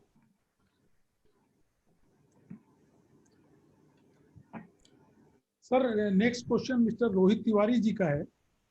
हाँ जी, उनका ये क्वेश्चन है कि इस समय गोल्ड और आरबीआई बॉन्ड ज्यादा अट्रैक्टिव लग रहे हैं म्यूचुअल फंड के कंपैरिजन में, आपका क्या विचार है और क्यों? Sorry, in the earlier reply on banking, Mr. Singh would like to give his perspective. He can give his perspective. No, sir, absolutely. What Singh साहब का कल है, इवेंट आज वो कर्टसी में आ गए, क्योंकि मैंने कहा था कि आपको पांचों नहीं, on banking, if you want to give some no, views. no, whatever Nimesh, whatever you have said very, very perfectly. There's nothing more I want to add. But only thing I just want to give some inputs के ये जो आपने बोला subsidies की value, state bank के share की जब आप बात कर रहे थे, तो सब्सिडीज की वैल्यू उसमें 160 रुपए है सर, और 200 रुपए का शेयर है। 200 रुपए का शेयर है। स्टेट बैंक की फ्रेंचाइजी की वैल्यू सिर्फ 40 रुपए है आज की डेट में। तो मैंने होल्डिंग कंपनी डिस्काउंट लेके बोला। हाँ जी, तो वो in any case, but what you said is absolutely right sir. इस बिजनेस में एग्रेशन जो भी करता है वो नहीं चलेगा, उसके लिए उससे दूरी रहते हैं। जैसे आपकी फिलोसफी है वैसे ही एसबीआई म्यूचुअल फंड में भी वही फिलोसफी है, safety, liquidity and returns. We do it in that manner only. So I think we are running the business with the same philosophy sir. Sir gold पे कुछ वो call है आपका company का? नहीं सर, गोल्ड में तो हमारा कोई कॉल नहीं है, क्योंकि गोल्ड तो हमारे, हम हमेशा यही बोलते रहे, गोल्ड कभी भी एक इन्वेस्टमेंट प्रोडक्ट ना हो के एक hedge against insurance against other investments है. You can have only increase and decrease in percentages. अगर जनरली आप 5% रखते हो तो जब आपको अच्छा लगे तो 7 कर सकते हो, 8 कर सकते हो, और otherwise we don't never take it as a long term investment product. See, if you see the long term returns of gold, right? Whenever I look at asset classes, I look at a 20-30 year paradigm. So 20-30 years का paradigm देखे तो while we don't have any call on gold, जितना भी reports देखते हैं सब जगह gold positive ही है, पर वो भी ध्यान में रखना कि gold ने अच्छा return दे भी चुका है. I am not ever a fan of investing in places where already the upside has been taken. Does it have more upside? I don't know about it. Gold कितना ऊपर जाएगा? Traditionally, as सिंह साहब ने बोला, it is always a hedge against inflation. क्या होता था India में? क्योंकि gold prices डॉलर में होती थी, तो it was always a hedge against rupee depreciation. While nobody saw it that way, but my grandmother also would have been buying gold because she thought gold is a very good investment because for her it was a hedge against inflation, right? Because hedge against foreign currency deflation. क्योंकि India की currency week होती जाती थी और gold की prices dollar में होती थी, so Indians have made money because of gold, because of dollar rupee depreciating against the dollar also. So gold has always been that way. We don't have any, but we have funds which invest in gold. It's part of asset allocation, as Singh Saab said. So there is a fund called multi-asset fund. Singh Ashok ji को पता है, वो सबसे मेरा पुराना fund है. एक fund हुआ करता था आईसीसी प्रूडेंशियल डायनामिक फंड, उसका नाम चेंज करके ICC prudential multi asset fund हो गया. वो इक्विटी में भी डालता है, जैसे डेट में भी डालता है बैलेंस एडवांटेज के जैसे, और गोल्ड में भी डालता है. सो 10% एलोकेशन वो गोल्ड में करता है. तो हम एलोकेट करके रख देते हैं, हमारा कोई क्लियर कट व्यू नहीं होता. मैं कभी गोल्ड प्रमोट नहीं करता हूँ, मुझे हमेशा लगता है कि देश का नुकसान होता है अगर हम गोल्ड में डालेंगे. जितना आप देखो अपने पास कितना गोल्ड पड़ा हुआ है ये कंट्री के पास, ज्यादा फॉरेक्स होने से, ज्यादा गोल्ड होने से देश का कोई फायदा नहीं होता है, नुकसान ही होता है. लोग बहुत खुश होते हैं कि $500 बिलियन देश के पास पड़ा हुआ है, बट मुझे देख सुन के उतना खुशी नहीं होता है. मुझे लगता है कि $500 बिलियन का हमारे पास रिजर्व है, यानी उस पे अपने को 1% रिटर्न भी नहीं मिलता है, और फॉरेनर्स अपने वहां से 8% लेके जा रहे हैं, तो नेट 7% का नुकसान होता है. तो हर साल $28 बिलियन का नुकसान तो अपने को ऐसे ही होता है क्योंकि हमने इतना ज्यादा फॉरेक्स रिजर्व रखा है. So this gold reserve been very high and forex reserve been very high does not serve the country. So somewhere थोड़ी देशभक्ति से मैंने आज तक गोल्ड प्रमोट नहीं किया, ना तो एसबीआई म्यूचुअल फंड मुझे नहीं लगता कभी गोल्ड प्रमोट करता है आउट ऑफ द वे जाके, क्योंकि देश का नुकसान होता है जब आप लोग गोल्ड खरीदते हैं. सर एक क्वेश्चन मिस्टर राहुल जी का है कि उन्होंने फ्रीडम एसआईपी के बारे में बहुत सुना है, और फ्रीडम एसआईपी का शायद उन्होंने ठीक से सुना नहीं. वो चाहते हैं कि आपके मुंह से वो फ्रीडम एसआईपी, क्योंकि उनको बड़ा वो फैंटास्टिक लग रहा है कि जितना पैसा देंगे उतना मिलेगा, उससे भी ज्यादा मिलेगा, उससे भी ज्यादा मिलेगा. वो कह रहे हैं यार ये तो इंश्योरेंस में होता था, म्यूचुअल फंड में कैसे हो गया? नहीं ये प्योर सर, इसमें कोई पैकेजिंग नहीं है, कुछ नहीं है. आपका ही पैसा हम इन्वेस्ट कर रहे हैं. क्या कर रहे हैं, मोटा मोटा मैं बोल रहा हूँ, आप मुझे अगर हर महीने मुझे जो आप दे रहे हैं आज, मैं वही पैसा मार्केट में लगा रहा हूँ. जो आप फंड बोल रहे हैं, मुझे इक्विटी फंड्स बोल रहे हैं, मैं इक्विटी फंड्स पे डाल रहा हूँ. तो 10 साल की एसआईपी चलती है. 10 साल के बाद आप देना बंद कर देते हैं और मैं आपको देना चालू करता हूं. आपका पैसा रिटर्न के साथ देता हूं, right? It is pure arithmetics. Einstein has said that compound interest is the 8th wonder of the world, right? This is a very nice statement which I always like. Einstein has said that compound interest is the 8th wonder of the world, and people who understand compound interest, they earn the compound interest, right? People who understand compound interest earn interest, and people who don't understand compound interest pay for it, right? So there is a current generation which believes in EMIs. तो मुझे मेरे office में जो 23 साल का लड़का है ना, जो 25 साल के लड़के, जो 27 साल के लड़के और लड़कियां हैं, उनके पास बहुत महंगा फोन है, और जो 40 प्लस है जो उनके पास सारे सस्ते फोन, और जो 40 प्लस है उनकी सबकी सैलरी ज्यादा है, जो और जिनके पास सस्ता फोन है, मैंने मेरी ऑफिस में देखा है, जितना तनख्वाह ज्यादा रहता है ना उसका फोन उतना सस्ता होता है, और जिसका तनख्वाह कम होता है उसका फोन बहुत महंगा होता है, क्योंकि वो EMI देता है और वो दूसरा वाला कंपाउंड इंटरेस्ट अर्न करता है. So this concept is only compound interest. Devesh, you would like to explain this in detail? 4 line में बता दे, अगर 4 लाइन में एक्सप्लेन कर सके तो तू एक्सप्लेन कर सके. और if Chintan is on the line, whoever is on the line can talk about it. हम फंड मैनेजर साहब को, चिंतन जी का तहे दिल से शुक्रिया अदा करते हैं कि उन्होंने बहुत थोड़े से टाइम में हमारी रिक्वेस्ट को एक्सेप्ट करते हुए ज्वाइन कर रहे हैं. Thank you. Thank you. शुक्रिया. सो कंपाउंड इंटरेस्ट जैसे कि हम कहते हैं ना, एक गुजराती में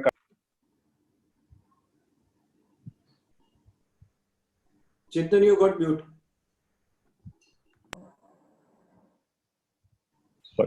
तो गुजराती में कहावत है कि बेटे से प्यारे होते हैं जो बेटों के बेटे होते हैं. कंपाउंड इंटरेस्ट वैसा ही होता है. जो हमने इन्वेस्ट किया है उसके ऊपर जो इन्वेस्ट करते हैं, और वो इन्वेस्टमेंट के ऊपर जो हमारा पैसा बनता है, और वो अक्यूमुलेट होके उस पैसे के ऊपर भी जो पैसा बनता है. तो अगर हम 1 साल 2 साल 3 साल 4 साल में देखें तो 1 के 2, 2 के 4, 4 के 8 सिंपल है. कंपाउंड इंटरेस्ट उसे किया जाता है. अगर हम 1 का 2 होने के बाद पैसा निकाल लेते हैं तो वो 2 के 4 नहीं हो पाते. सो इन वेरी सिंपल टर्म्स, जो सूद पे सूद होता है उसे कंपाउंड इंटरेस्ट कहते हैं.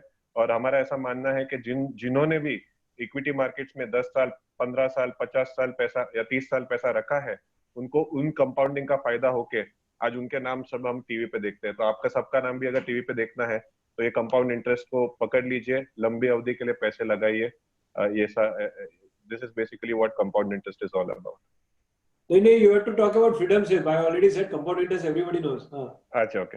तो फ्रीडम शिप अगर हम बात करें तो एक ऐसा सिंपल डिमांड था ऑन द ग्राउंड कि अगर हमें कुछ ऐसा प्रोडक्ट चाहिए जो over a period of time हम पैसा लगाए और फिर पैसा हमें वापस मिले. तो ये लोग खुद करते थे. हमने उसे पैकेजिंग किया है इन अ वे दैट अगर आप 8 साल पैसा लगाए, 12 साल पैसा लगाए, उसके बाद जितना पैसा आपने लगाया है वो पैसे के ऊपर आपका पैसा, जैसे कि निमेश ने कहा था, आपको वो वापस मिलेगा. तो एक मल्टीप्लायर है. अगर आप 8 साल पैसा रखते हो, 12 साल पैसा रखते हो, 16 साल पैसा रखते हो, जितना लंबी अवधि के लिए आप पैसा रखते हो उतना आपको दुगना उसका मल्टीप्लायर मिलके आपको पैसा वापस आएगा.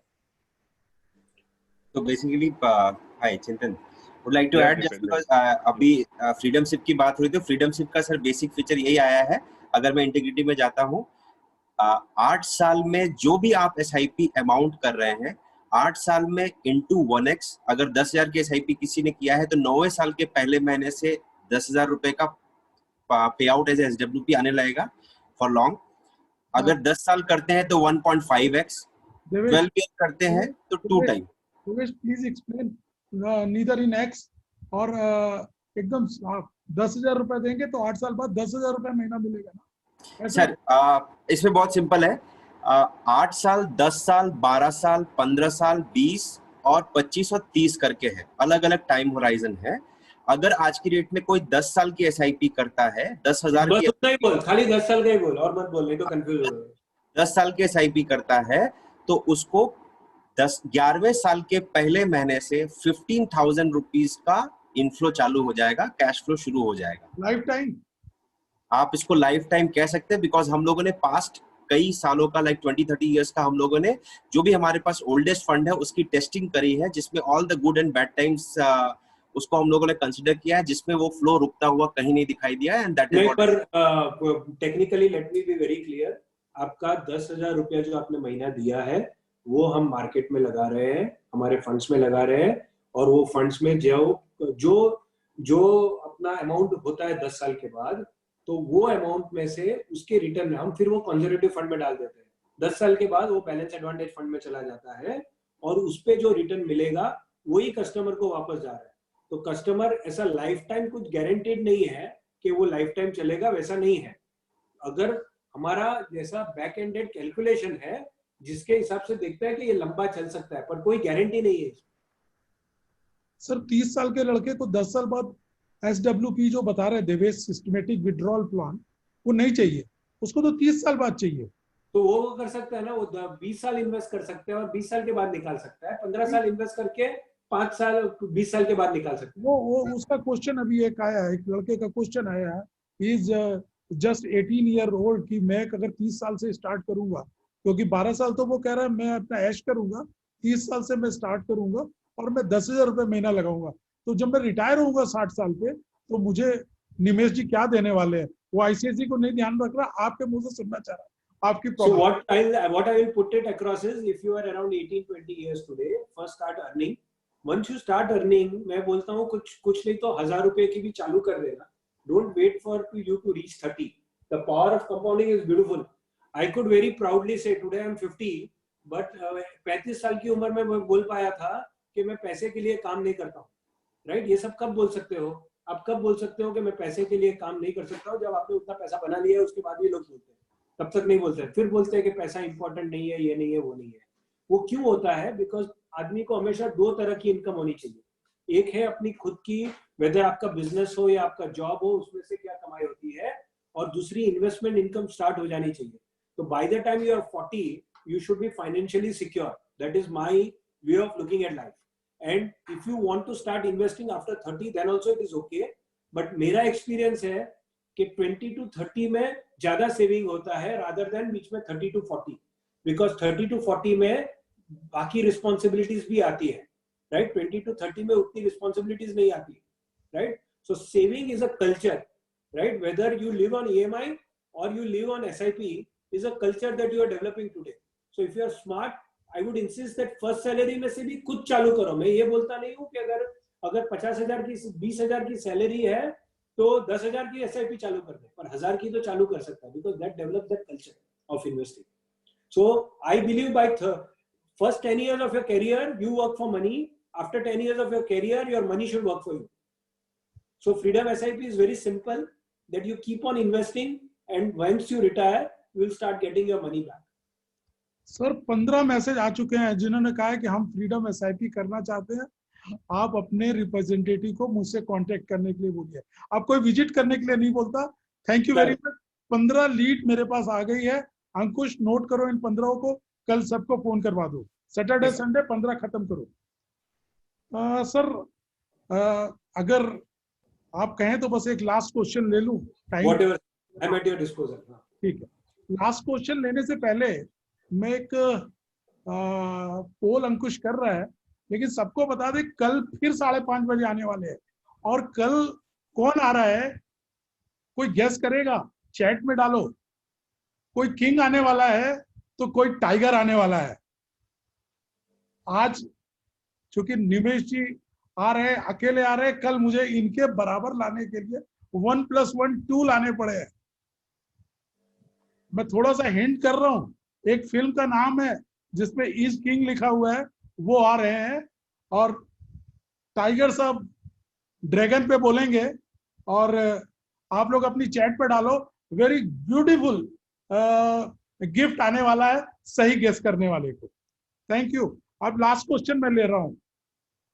चैट आने चालू हो गए सर कि कौन आ रहा है?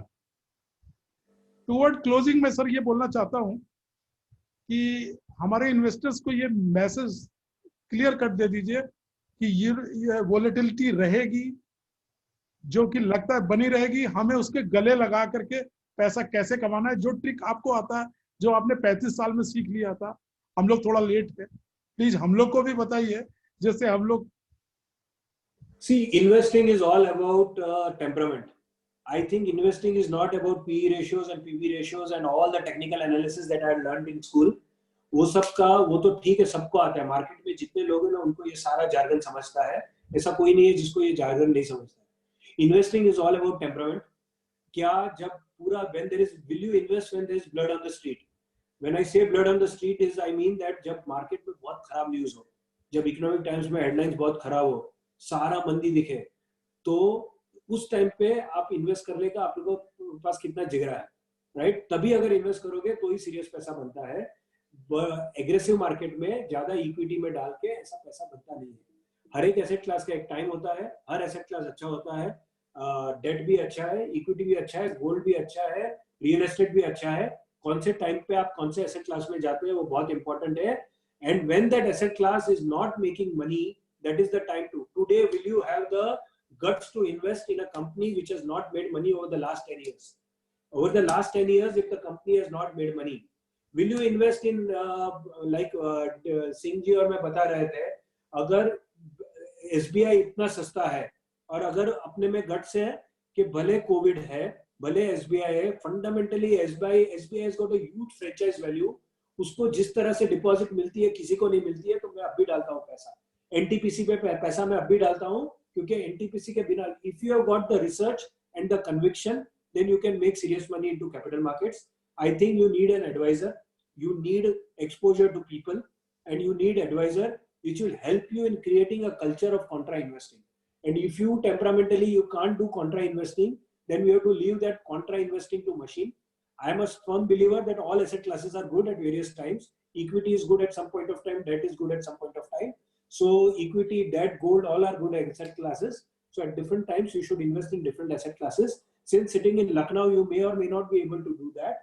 If our job is to only monitor that, so we keep on monitoring that and we do that. So whether any of the asset allocation products of ICICI will be good investment from a long term point of view.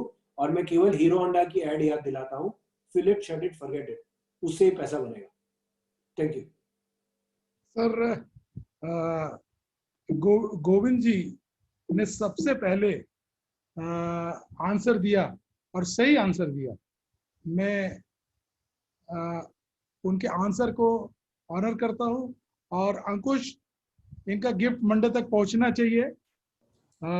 Govind जी ने बताया कि Singh is king, mister DP Singh कल आ रहे हैं और dragon और tiger के लिए मिस्टर करण दत्ता जी आ रहे हैं. तो thank you very much Govind ji, आपने लगता है हम लोगों के मैसेज को ध्यान से पढ़ा, जिसकी वजह से आप इस आंसर को सबसे पहले दे पाए. Excellent, excellent. Ankush, thanking remarks आप दोगे? Yes, please.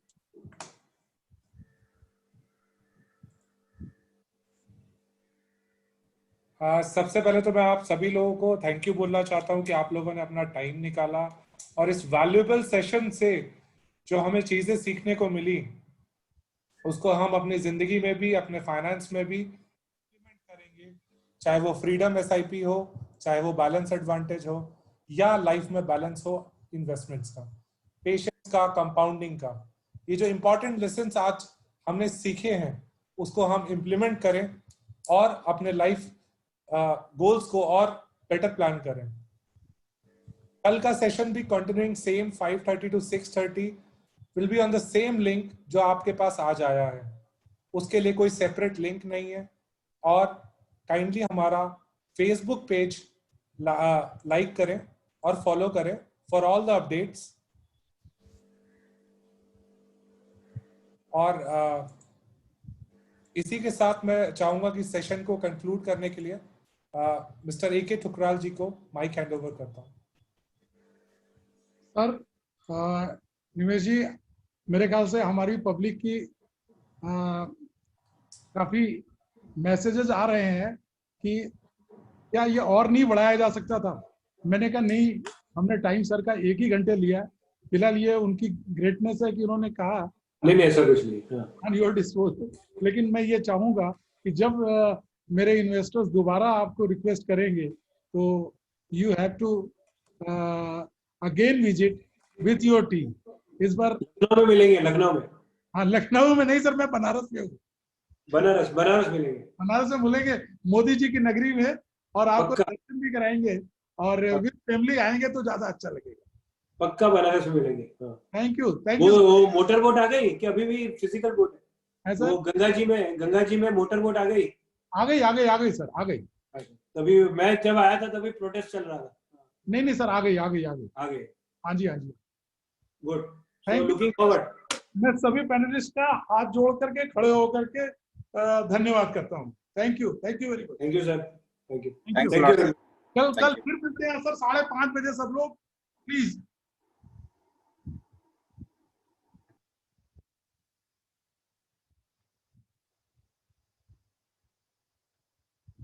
अंकुश, किसी का कोई क्वेश्चन हो तो ले लो.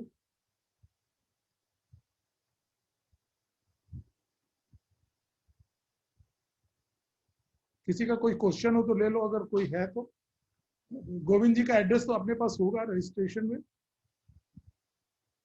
अंकुश तुम्हारा म्यूट है।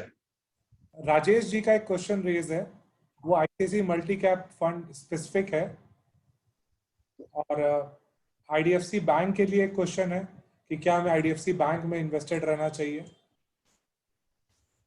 आंसर दो, आप आंसर दोगे मैं दूं? आप टेकअप कर सकते हो। हाँ जी, देखिए ऐसा है कि मल्टी एसेट्स की बात है, हर फंड मैनेजर की अपनी अलग कॉल होती है। किसी ने बैंकिंग पे ओवरवेट ले रखा है, किसी ने मेटल पे ले रखा है, तो किसी ने जो है अपने डाइवर्सिफाई कर रखा है। तो इट ऑल डिपेंड्स। कभी जरूरी नहीं है कि हर समय हर मल्टी फंड जो है वो परफॉर्म कर जाएगा। इस समय जैसे बाय द वे आज आईसीआईसी के लोग आए थे, कल दूसरी एमसी के लोग आ रहे हैं, तो आपके पास मल्टी कैप की बहुत ज्यादा वैरायटी है। आपको कोई दिक्कत नहीं है, अगर आईसीआईसी नहीं चलता तो we can give the another fund.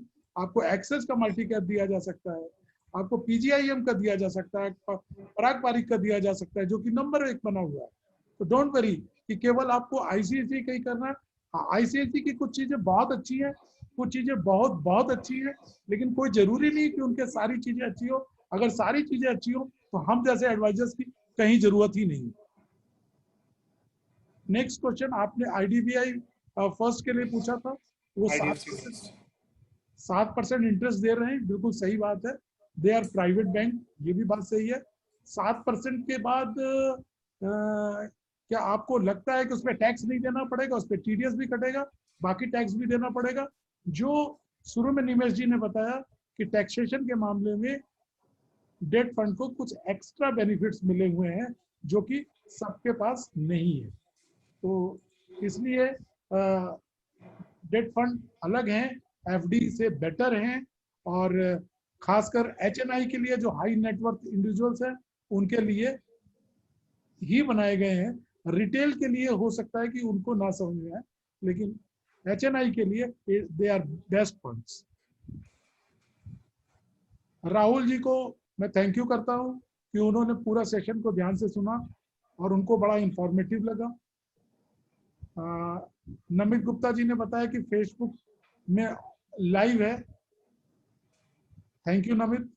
और संजय पांडे जी ने बताया कि करण दत्ता आ रहे हैं, उनको ये भी मालूम होना चाहिए कि डीपी सिंह भी आ रहे हैं। आज डीपी सिंह बोनस में आए थे, कल उनका रेगुलर सेशन है। और मेरे ख्याल से और किसी का कोई क्वेश्चन छूट रहा हो तो I am ready to reply it. कल के सेशन में जरूर आइएगा, इसी लिंक से काम हो जाएगा। काफी लोगों ने फेसबुक पे लाइक किया हुआ है और यूट्यूब में भी इसको दिखाया जा रहा है। बाकी पर्सनल रिक्वेस्ट पे हम लोग रिकॉर्डेड भी अलग से भेज देंगे। Now thank you very much. मेरे ख्याल से 58 पार्टिसिपेंट्स अभी भी हैं। अगर 58 पार्टिसिपेंट्स में किसी का कोई आंसर नहीं दिया गया या कोई क्वेश्चन है तो वो अभी भी पूछ सकते हैं। I am ready. एक प्रदीप जी ने बनारस से पूछा है, can you please elaborate your asset allocation theory as advisors are already practicing the same in case of HNI. Very well, yes हम लोग कर रहे हैं, लेकिन रिटेल कस्टमर्स के लिए प्रदीप जी ये बेस्ट फंड है। एचएनआई के लिए तो हम लोग कर रहे हैं। राकेश सिंह ने क्वेश्चन पूछा है, do you think philosophy behind freedom SIP is pragmatic? No, ये तो कोविड बाद में आया। जिस समय ये फ्रीडम एसआईपी आई थी उस समय ऐसा कुछ नहीं था। ये फ्रीडम एसआईपी एक रिटायरमेंट फंड की तरह से बनाया है और इसमें कहीं भी कुछ भी अलग से नहीं दे रहे हैं।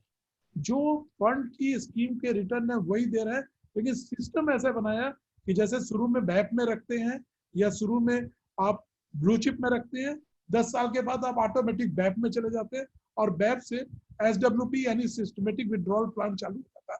उस सिस्टमेटिक विड्रॉल प्लान से वो आपको रेवेन्यू मिलता रहता है। और इन्होंने बैक टेस्टिंग की है, जो बैक टेस्टिंग में जो परसेंटेज आए हैं अप्रॉक्स इन्होंने 8% के आसपास का रिटर्न निकाल के रखा है और काफी हद तक रियलिस्टिक है।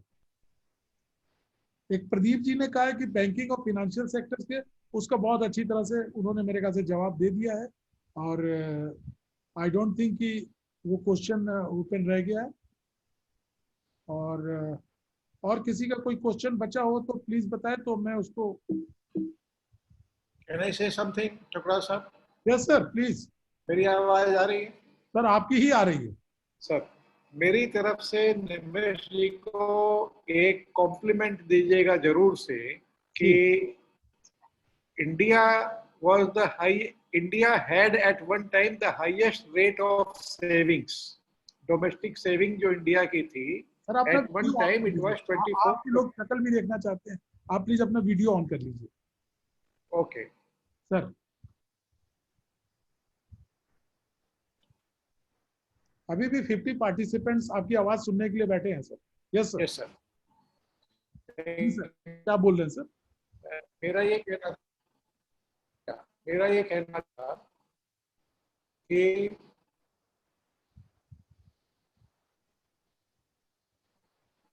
वीडियो डिस्टर्ब हो गया। आवाज आ रही है? हाँ सर आ रही है। वीडियो नहीं वर्क कर रहा है, आवाज आ रही है। Correct correct. हाँ जी हाँ जी, आई विल लाइक कंटिन्यू। हाँ जी।